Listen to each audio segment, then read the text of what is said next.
grown-up's treehouse, really, isn't it?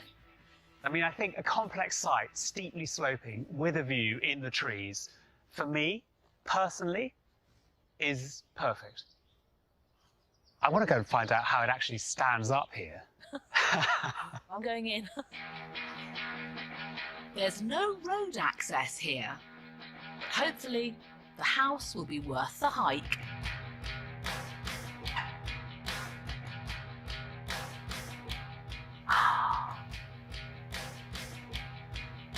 This is something else.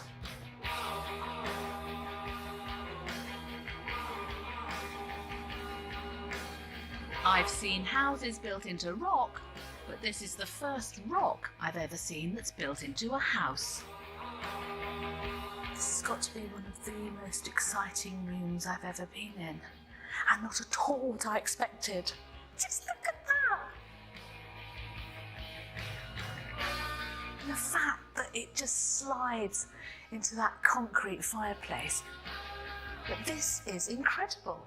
This rock, you can see the strata all the way through, and it acts as a backplate here on the fire, so the heat will bounce off into the room. This is so thrilling to be in.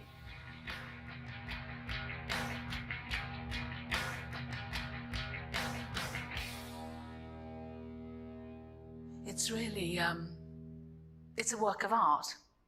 It's in the bedroom pods where you really feel the sensation of living in the tree canopy.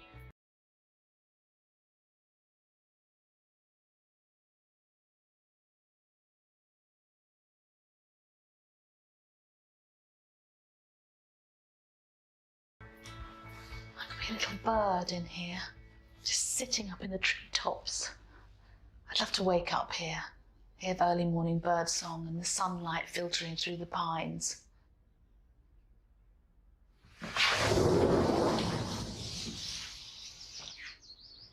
Just a piece. Summer House is a really elemental home. The site is very natural and untamed. The architect has used basic materials including glass, concrete and steel very delicately, and in a way that redefines what a house and a room can be. So fixated on what a room is. My living room, it's got 4 walls and a door into it. This doesn't have 4 walls or a door into it. It's a completely different sort of space. I mean, it's saying a lot, this house, but what does this house say about Norwegian architecture? It says that you don't always have to hark back to an idea about the past and a vernacular. It says that to be specific and rooted in one context, you can just respond to the actual fabric of the geography. And there you have a truly Norwegian house, because it couldn't be anywhere else. When we bought this property, it was not possible to build a house on it, but when we found out that we could have our neighbor drill into the mountain, we put our full effort into drilling and blasting for 1.5 years, and it took another 14 years to really make it livable as it is today. Well, the most attractive thing right away was the fact that there's water running on the property. There were 20 pools, and we could tap into them to harvest wonderful rainwater. We had to employ some stoneworkers, and they made 464 steps all up to access the ponds. We had a hot tub blasted into the rock and then insulated.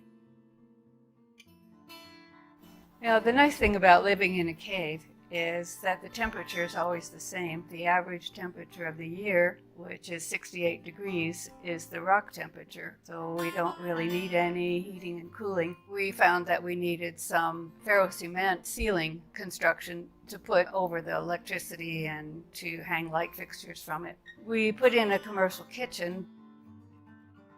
Well, the bathroom lights are on a timer. They stay on about 18 hours a day for the plants to grow in there. We were lucky to achieve tall ceilings, which allowed us to have a sleeping loft, and then underneath that, a walk-in closet.